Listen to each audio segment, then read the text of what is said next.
Ça y est, tu vas enfin passer commande de ton produit. Tu as reçu l'échantillon, tout est nickel, tu as reçu les coûts produits de ton fournisseur et ta rentabilité est ok. Maintenant, tu vas devoir payer. Et pile à ce moment-là, tu vas commencer à avoir une petite sensation étrange qui va apparaître. Et quand tu reçois le lien de paiement du fournisseur et que tu vois le montant à dépenser, tu as ta carte bleue en main et tu commences à douter. Tu te demandes si tu es protégé, tu te demandes si le fournisseur ne va pas partir avec ton argent et ne plus te donner de nouvelles. Bref, c'est vraiment la catastrophe. Eh bien, cette vidéo va te permettre de résoudre ces problématiques. Je vais te partager ici toutes les méthodes de paiement que tu vas pouvoir utiliser avec le fournisseur, mais qui te permettront de te protéger au cas où. Et reste bien jusqu'à la fin de la vidéo parce que je vais te dévoiler ma méthode pour réduire massivement les frais de transaction. Allez, on voit ça juste après le générique. C'est parti.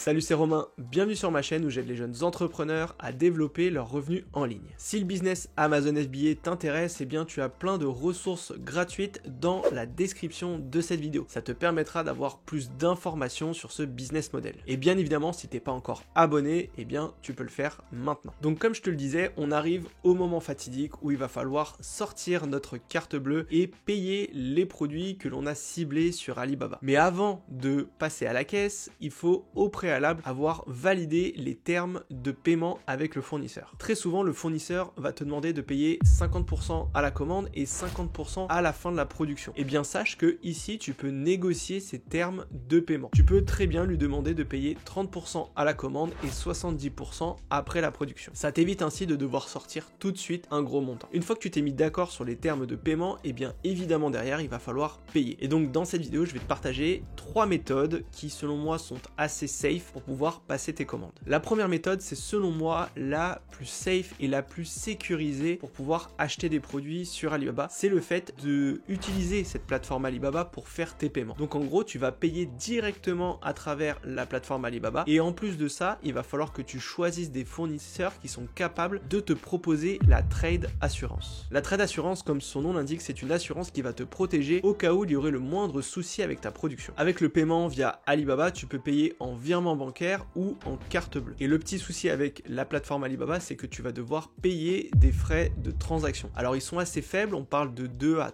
3%, mais ça peut avoir un impact sur ta rentabilité. Donc bien évidemment, ces frais-là sont à prendre en compte dans le calcul global de la rentabilité de ton produit. Comme je te le disais, la trade assurance, c'est selon moi le plus sûr. Parce que une fois que tu t'es mis d'accord avec le fournisseur sur une commande, eh bien le fournisseur va lancer la production. Et s'il ne respecte pas les conditions que tu as mentionnées dans la proforma invoice, on y reviendra juste après, eh bien il va devoir soit te rembourser, soit refaire la production. Donc automatiquement ça va lui coûter plus cher. Donc ici il va prendre un peu plus le soin de bien réaliser ta production et c'est la raison pour laquelle je préconise d'utiliser cette méthode quand tu vas démarrer avec un fournisseur. Ensuite tu pourras évidemment passer aux autres méthodes que je te montrerai dans cette vidéo, mais en tout cas en première commande, il faut que tu fasses cette méthode. Donc évidemment dans ta recherche fournisseur, il faut que tu cherches des fournisseurs qui sont capables de te proposer la trade assurance parce que tous les fournisseurs ne la proposent pas. Pour pouvoir faire valoir tes droits si jamais il y a le moindre souci avec ton fournisseur, eh bien avant la production, il va falloir que tu lui envoies ce qu'on appelle une proforma invoice. Une proforma invoice, c'est tout simplement un récapitulatif de la commande que tu vas lui faire. C'est comme un contrat où vous allez devoir signer tous les deux les termes et conditions. Donc à l'intérieur, il faut évidemment ajouter tout un tas d'informations. Tu peux intégrer le nombre de produits, le délai pour pouvoir réaliser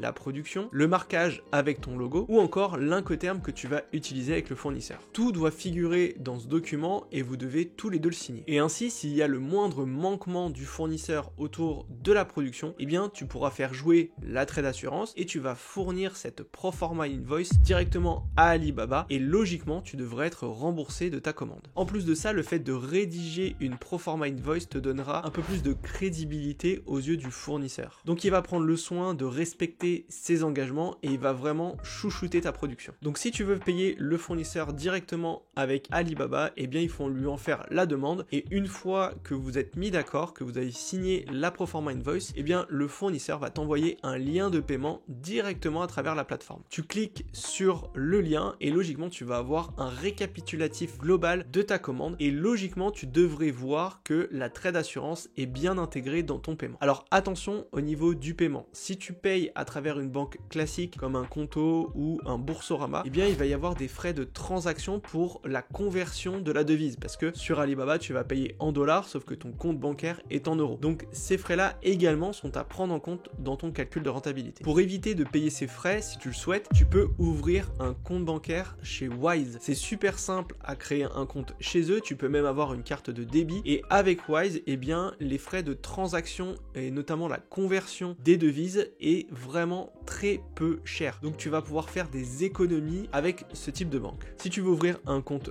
Wise professionnel, tu as un lien juste en dessous de la vidéo. C'est bien évidemment un lien d'affiliation, donc si tu veux soutenir la chaîne, n'hésite pas. Ensuite, la deuxième méthode de paiement que je peux te préconiser pour pouvoir acheter tes produits aux fournisseurs, eh bien c'est d'utiliser PayPal. En général, j'utilise PayPal après avoir passé 2 ou 3 commandes auprès de mon fournisseur sur Alibaba. Si je vois qu'il est assez professionnel et que les produits qu'il est en train de me développer sont toujours nickel et que mes productions sont nickel, eh bien au bout d'un moment, je peux aller sur un PayPal pour gagner du temps. Alors ici, il faut juste savoir que tu vas sortir d'Alibaba. Ça veut dire que tu n'auras plus l'assurance Alibaba au cas où il y ait le moindre souci avec ton fournisseur. Par contre, il y a toujours une assurance qui est intégrée à PayPal si tu ouvres un compte professionnel. Sur chacun de tes paiements professionnels, eh bien tu vas avoir cette petite assurance qui va te protéger. Et comme avec Alibaba, il faut rédiger une proforma invoice et aussi un document complet qui explique concrètement qu'est-ce que tu souhaites obtenir de la part du fournisseur et qui va te protéger au cas où il y ait le moindre souci. Avec PayPal, ce qui est cool, c'est que ça va très vite. En quelques secondes, le fournisseur peut avoir l'argent sur son compte. Donc ça te permet de gagner du temps parce que avec un paiement avec Alibaba, eh bien ça peut prendre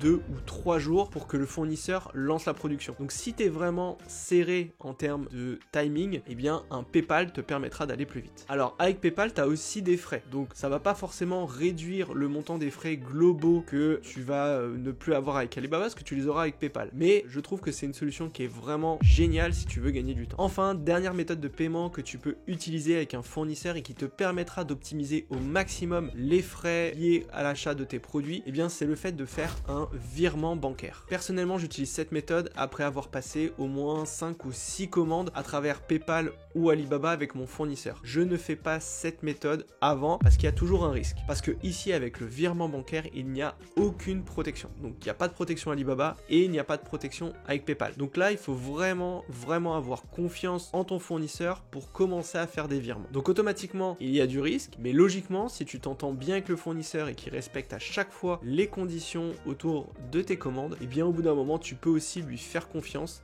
et faire cette méthode. Alors petite astuce pour toujours te protéger parce qu'on ne sait jamais ce qui peut arriver. Ce que je te conseille quand tu fais un virement bancaire, donc tu fais toujours 30% avant la production et 70% à la fin de la production. Et pour te protéger, ce que je te conseille, c'est de faire un audit du fournisseur ou un audit de la production une fois que cette dernière est terminée. Ainsi, tu vas prendre une société externe qui va se rendre dans les locaux et dans l'usine du fournisseur et qui va aller vérifier si ta production est conforme à ce que tu lui as demandé. S'il y a le moindre problème autour de tes produits, eh bien le fournisseur devra remplacer les produits en question. Donc ça va te permettre de te rassurer parce que s'il y a le moindre problème sur ta demande, eh bien logiquement le fournisseur devra refaire la production. Donc dans tous les cas, tu peux un peu te protéger et réduire les risques pour éviter de payer pour rien. Voilà, maintenant tu as les 3 méthodes de paiement et je vais te partager rapidement, selon moi, le combo ultime pour pouvoir aller le plus rapidement possible et avoir le moins de frais possible. Donc personnellement, comment je fonctionne, c'est très simple. C'est que déjà au départ, j'utilise tout de suite un compte Wise pour pouvoir faire mes transactions. Comme ça, je n'ai pas de frais ou très peu de frais au niveau du taux de change. Et ensuite, ce que je vais faire, c'est que quand je vais commencer à travailler avec un fournisseur, je vais faire mes 2-3 premières commandes avec Alibaba. Donc je vais payer des frais de transaction avec Alibaba mais qui sont calculés dans ma rentabilité et ensuite si je vois que le fournisseur est vraiment qualitatif et qu'il fait bien ce que je lui demande, eh bien je vais passer en virement bancaire avec Wise. Comme ça je ne paye plus de frais Alibaba et je paye très peu de frais de transaction et c'est ainsi que tu peux faire des économies autour des frais liés au paiement de tes produits. Parce que tu le verras, au début ça va pas être énorme mais quand tu vas commencer à payer beaucoup de quantité, quand tu vas faire beaucoup de production avec les différents fournisseurs, eh bien c'est un montant qui commence à va être élevé. Donc ça va te permettre de gagner en marge et en rentabilité. Voilà, j'espère que cette vidéo t'a plu et que tu es un peu plus rassuré au moment du paiement du fournisseur. Si ça te plaît, n'hésite pas à mettre un like et à commenter la vidéo. En attendant, je te souhaite une bonne semaine et on se retrouve la semaine prochaine.